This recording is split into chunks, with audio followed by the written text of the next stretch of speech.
भैयाजी जोशी यांनी मराठी विरोधी केलेल्या विधानाचा उद्धव ठाकरे यांच्या नेतृत्वाखाली महाविकास आघाडीच्या नेत्यांनी हुतात्मा स्मारकाजवळ निषेध केला।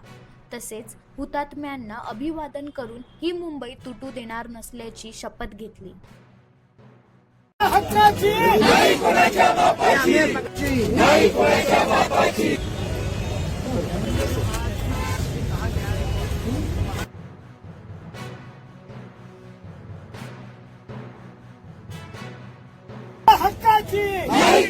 बापाची, मुंबई आमच्या हक्काची नाही कोणाच्या बापाची, नाही कोणाच्या बापाची।